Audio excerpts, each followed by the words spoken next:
नमस्कार. ठरलं तर मग मालिकेचा आजचा भाग तुम्ही पाहत आहात. तर आता नागराजला अटक करून घेऊन गेल्यानंतर मात्र सर्वजण तसेच दुःखामध्ये बसलेले असतात. तेव्हा प्रतिमा विचारते की भाऊजींनी असं का केलं असेल, का वागले असतील ते असं. त्यावर अर्जुन सांगतो की बोलता बोलता तो बोलला होता की इतकं सगळं करून देखील त्याच्या हाती काहीच लागलं नाही. हे सगळं काही त्याने पैशांसाठीच केलं होतं. त्याला फक्त तुझी प्रॉपर्टी, तुझा पैसा मिळवायचा होता. त्यावर रविराज बोलतो की शेवटी नात्यांपेक्षा पैसाच महत्वाचा आहे का रे? माझा सख्खा छोटा भाऊ ना तो, आणि तरी देखील तो माझ्या कुटुंबाच्या जीवावर उठला. आता रविराजला मात्र खूप जास्त दुःख झालेलं असतं नागराजच्या अशा वागण्याने. तो हे सहनच करू शकत नसतो की त्याचा सख्खा भाऊ त्याच्याशी असं देखील वागू शकतो. तर तेवढ्यातच रविराज अर्जुनला विचारतो, तुला आणि सायलीला हे सगळं काही आधीपासूनच माहीत होतं. तू नागराज विरोधात पुरावे गोळा करत होतास आणि तरी देखील तू मला एकदा तरी हे सांगणं महत्वाचं नाही समजलं का? त्यावर आता अर्जुन रविराजला समजावतो, मी जर तुला हे सांगितलं असतंस तर तू काय केलं असतंस? त्यावर रविराज बोलतो की मी चिडून लगेच पोलिसांना फोन केला असता. त्यावर अर्जुन बोलतो की हो, आणि मग कुठल्याही पुराव्यांअभावी नागराज काका सुटला असता, कारण आपल्याकडे काहीही पुरावे नसते त्यासाठी. काही एक उपयोग झाला नसता आपल्याला पोलिसांना हे सगळं काही सांगून, म्हणून आम्ही पुरावे गोळा करत होतो. आणि तेवढ्यातच अर्जुनला फोन येतो. तर आता प्रताप त्याला विचारत असतो की अरे तू आणि सायली कुठे आहात? तिकडे सगळं काही ठीक आहे ना? सुमन ठीक आहे ना? त्यावर अर्जुन सांगतो की हो, आम्ही इकडेच रविराज काकाच्या घरी आहोत. सुमन काकू देखील ठीक आहे, आम्ही येतोय थोड्या वेळात. तर आता सायली अर्जुनकडे येते आणि त्याला विचारते, काय झालं? तुम्ही घरी काही सांगितलं तर नाहीत ना? त्यावर अर्जुन सांगतो की नाही, मी जर घरी त्यांना काही सांगितलं असतं तर रविराज काकासारखे ते देखील टेन्शनमध्ये आले असते. ते देखील तिथे काळजी करत बसले असते, म्हणून मी त्यांना काही सांगितलं नाहीये, पण त्यांना हे सगळं सांगावं तर लागेल. त्यावर सायली बोलते, आपण एक काम करूयात का? या तिघांनाही आपल्या घरी घेऊन जाऊयात का? नाही म्हणजे तेवढंच जास्त लोकांमध्ये त्यांचं दुःख तरी हलकं होऊन जाईल ना. त्यावर अर्जुन तिला बोलतो की रविराज काका माझं तर काही ऐकणार नाही, पण तुझं मात्र नक्कीच ऐकेल. त्यामुळे तूच सांग त्याला आपल्या घरी चलायला. त्यामुळे आता सायली या तिघांकडेही येते आणि त्यांना बोलते की नागराज काका जे काही वागले आहेत ते दुःख खूप जास्त आहे, खूप मोठं आहे. ते काही विसरण्यासारखं वगैरे गोष्ट नाही आहे. पण तरी देखील तुम्ही तिघही आज रात्री आमच्यासोबत आमच्या घरी चला, जेणेकरून तुमचं दुःख थोडं तरी हलकं होईल. त्यावर प्रतिमा आता रविराजला विचारते की जाऊयात का आपण त्यांच्यासोबत त्यांच्या घरी? आणि सुमनला देखील विचारते. त्यावर सुमन लगेच बोलते, हो आपण जाऊयात तिकडे त्यांच्यासोबत. नाहीतर इथे राहिलं तर आमची खोली मला खायला उठेल. आज मला सतत त्यांचा चेहरा डोळ्यांसमोर दिसत राहील. मला मात्र काही हे सहन होणार नाही. त्यामुळे आता रविराज या दोघींचाही विचार करून आता सायली अर्जुनसोबत त्यांच्या घरी जाण्यासाठी तयार होतो. तर सायली अर्जुन या तिघांनाही घेऊन आता इकडे सुभेदारांच्या घरी येतात. तर सुभेदार आधीपासूनच त्या दोघांचीही वाट पाहत बसलेले असतात. तर तन्वी देखील तिथेच असते आणि विचार करत असते की कुठे गेलेत हे दोघं? एकदाचे का हे दोघं घरी आले की मी झोपायला मोकळी, म्हणजे माझ्यावर काही आलेलं नाही आहे, हे दोघे काही कुटाणे करत नाही आहेत, हे एकदा समजलं की मी आपली झोपायला मोकळी. आणि तेवढ्यातच सायली अर्जुन या तिघांनाही घेऊन तिथे येतात. आता त्यांना पाहून प्रताप, कल्पना आणि पूर्णा आजी मात्र आनंदित होतात. त्यावर पूर्णा आजी विचारतात, रविराज तुम्ही इकडे? आणि काय झालंय? तुमचे चेहरे का पडले तसे? आता काय बोलावं त्यांनाही समजत नसतं खरं तर, आणि झाल्या प्रकारामुळे सगळ्यांचे चेहरे इतके पडलेले असतात. त्यावर आता अर्जुन त्यांना सांगतो की इतके दिवस 22 वर्षांपूर्वी झालेल्या अपघाताचा मास्टर माइंड आपण शोधत होतो ना, तर तो मास्टर माइंड आता आपल्याला सापडलाय. आता हे ऐकल्यावर तन्वी देखील चांगलीच टेन्शनमध्ये येते की आपल्याबद्दल तर यांना काही समजलेलं नाही आहे ना. त्यावर प्रताप लगेच विचारतो, काय? कोण आहे तो मास्टर माइंड? कोणी केला होता तो अपघात? तेवढ्यातच रविराज सांगतो, नागराज किल्लेदार. आता नागराजचं नाव ऐकताच सगळेजण खूप शॉक होतात. रविराज बोलतो की खरं तर तो गुन्हेगार घरातच लपून बसलेला होता आणि आपण मात्र त्याला बाहेर शोधत होतो. नागराज किल्लेदारनेच केलं आहे हे सगळं. आता हे ऐकल्यानंतर तर सगळ्यांचे चेहरे खूप पडतात. सगळेच टेन्शनमध्ये येतात की नागराज असं काही करू शकतो. तर तन्वी मात्र चांगलीच टेन्शनमध्ये आलेली आहे, कारण आता नागराज देखील पकडला गेला आहे आणि नागराजने जर तोंड उघडलं तर मात्र ही खरी तन्वी नाही आहे हे सगळ्यांना कळेल आणि सगळेजण तिला हाकलवून देतील म्हणून. त्यावर पूर्णा आजी बोलते, काय आपला नागराज असं काही करू शकतो? त्यावर आता रविराज बोलतो की आपणच फक्त त्याला आपला समजत होतो, त्याने कधीही आपल्याला आपलं समजलं नाही आणि खरं तर तोच माझ्या फॅमिलीच्या जीवावर उठला होता. आता खरं तर रविराजला खूप दुःख होत असतं नागराजबद्दल इथे सगळ्यांना सांगताना, पण तरी देखील काळजावर दगड ठेवून तो आता सगळ्यांना नागराजचं सत्य सांगत असतो. तर अर्जुन त्यांना पुढे सांगायला सुरुवात करतो की नागराज विरोधात पुरावे जमा केले आणि तरी देखील नागराज कबूल करायला तयार नव्हता की हा ॲक्सिडेंट त्यानेच घडवून आणलाय म्हणून. पण पुरावे दाखवल्यानंतर मात्र त्याचं काही एक चाललं नाही आणि आता इन्स्पेक्टर सावंतांनी त्याला अटक देखील केली आहे. त्यावर प्रतिमा बोलते की जेव्हापासून लग्न करून मी त्या घरामध्ये गेली आहे तेव्हापासून नागराज भाऊजींना मी माझ्या लहान भावाप्रमाणे जीव लावला. लहान भावाप्रमाणेच त्यांना समजलं आणि त्यांच्यावर माया केली. पण तरी देखील ते माझ्याशी असं वागले. तरी देखील त्यांनी माझ्या कुटुंबाला संपवायचा प्रयत्न केला. तर पूर्णा आजी देखील आता खूप दुःखी झालेली असते आणि पूर्णा आजी बोलते की माझा तर विश्वासच बसत नाही आहे की नागराज असं काही करू शकतो. मला तर अजून देखील नागराजचाच चेहरा डोळ्यासमोर दिसतोय. त्या अपघाताच्या रात्री मला खरंच वाटत होतं की तुम्ही इथेच थांबावं, पण मात्र तुम्ही माझं काही ऐकलं नाहीत आणि तुम्ही तुमच्या घरी जायला निघालात आणि त्याच रात्री हा अपघात झाला. म्हणजे नागराज तेव्हापासूनच तुमच्या जीवावर उठला होता.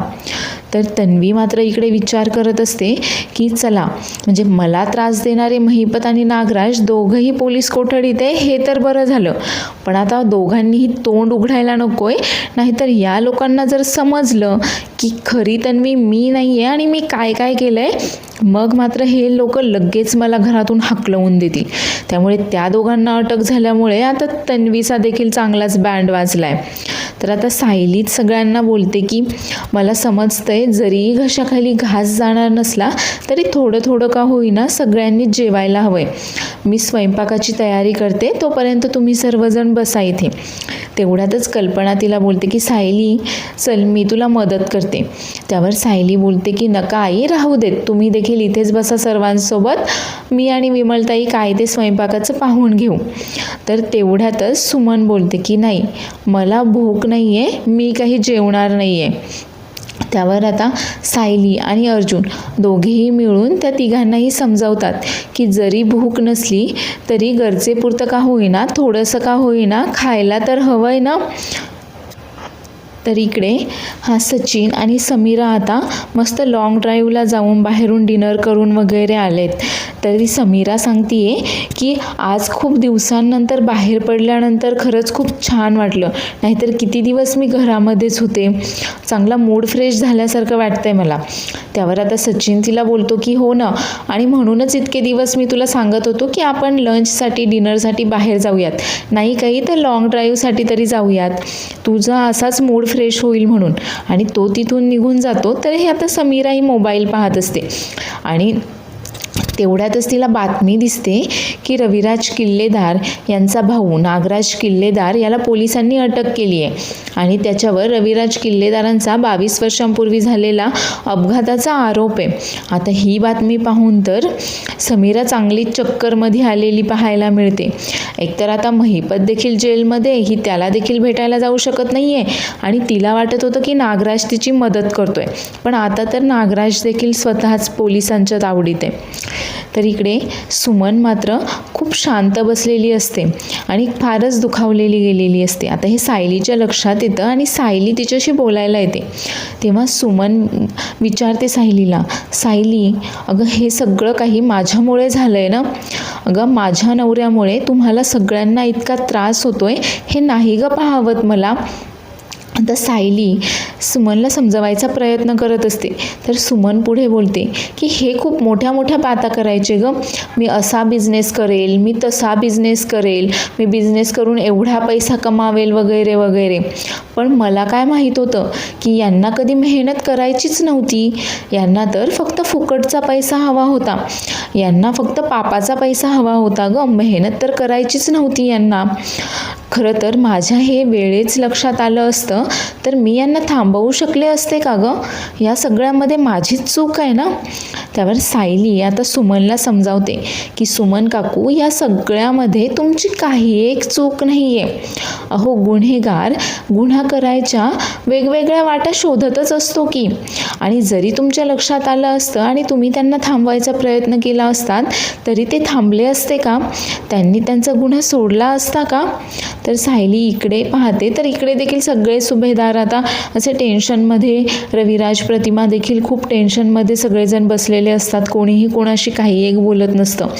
आता तेवढ्यातच सायली तिथे येते आणि त्यांना बोलते की नागराज काका जे काही वागले ते खूप वाईट होतं, पण तरी देखील आता त्यांचा विचार करणं सोडा आणि गरजेपुरतं का होईना 2-2 घास सगळ्यांनी खाऊन घ्या. मात्र रविराज खूप जास्त दुखावला गेला आता आणि रविराज बोलतो की नाही सायली, माझ्या घशाखाली काही अन्न जाणार नाही. आणि फक्त माझ्याच बाबतीत असं का होतं? म्हणजे ज्या माणसांना मी जीव लावतो, ज्या माणसांवर मी प्रेम करतो तेच माणसं माझ्या पाठीमध्ये खंजीर खूप असतात. अगं माझी मुलगी इतक्या दिवसांनंतर मला भेटली, पण ती देखील धोकेबाजच निघाली. तिने देखील माझ्या पाठीमध्ये खंजीर खूप असलं. आणि हा माझा भाऊ, लहानपणापासून इतकं प्रेम केलं मी त्याच्यावर, त्याच्या प्रत्येक बिझनेससाठी त्याला सपोर्ट केला, त्याला पैसा दिला, त्याला सगळं काही दिलं आणि त्याने देखील पैशांसाठीच माझ्या पाठीमध्ये खंजीर खूप असलं. आता मात्र रविराजला हे सगळं काही असह्य होतो आणि तो स्वतःच त्याला एका खोलीमध्ये कोंडून घेतो. आता सगळेच जण दार वाजवून त्याला दार उघडण्यासाठी सांगत असतात, पण रविराज मात्र कोणाचं काही एक ऐकत नाही. आता प्रतिमा, सुमन त्याला सांगत असतात की असं करून कसं चालेल, दार उघडा. पूर्णा आजी देखील रविराजला समजावते की हा काही मार्ग नाही आहे, रविराज तुम्ही दार उघडा. पण रविराज मात्र काही ऐकायला तयार नसतो. त्यावर प्रताप देखील बोलतो की रविराज मला समजतंय तुझं दुःख, पण आधी 2 घास खाऊन घे आणि मग तू एकटा जा खोलीमध्ये झोपायला. पण रविराज काही दार उघडेना. शेवटी सायलीच आता जेवणाचं ताट घेऊन येते त्याच्यासाठी आणि त्याला आवाज देते, बाबा तुमची मुलगी आली आहे तुमच्यासाठी जेवण घेऊन, आता तरी दार उघडा. आता मात्र सायलीचा तोंडून बाबा शब्द ऐकून रविराज लगेच दार उघडतो. सायली त्याच्यासाठी जेवण घेऊन आलेली असते. तर हे पाहून रविराजला आता रडू कोसळतं. सायली त्याचे डोळे पुसते आणि त्याला समजावते की असं करून कसं चालेल बरं, माझ्यासाठी का होईना 2 घास खाऊन घ्या. आणि आता सायली तिच्या हाताने रविराजला एक घास भरवत असते. आता त्यावेळेस रविराजला लहानपणीची तन्वी आठवते. तो जेव्हा कधी असा रुसून बसायचा त्यावेळेस तन्वी देखील असंच त्याला घास भरवत असायची. तर पुढील भागामध्ये आपण पाहणार आहोत की रविराज आता त्या ॲक्सिडेंटच्या सगळ्या फाईल्स परत एकदा पाहत असतो. आता अर्जुन त्याला विचारतो की हे काय तू ॲक्सिडेंटच्या फाईल्स का पाहतोय परत? त्यावर रविराज सांगतो की यामध्ये खूप जास्त लूप होल्स आहेत आणि मला आता ते परत एकदा सगळं काही स्टडी करायचं आहे. तर इकडे जेलमध्ये हा महिपत आता नागराजला डिवचून देतोय, काय नागराज शेठ, अहो तुम्हाला तुमची एक बायको नाही सांभाळता आली का? तिच्यामुळेच तुम्ही आता जेलमध्ये आलाय वगैरे. तर नागराज चांगला चिडून गेलाय महिपतच्या तोंडून असं काही ऐकून.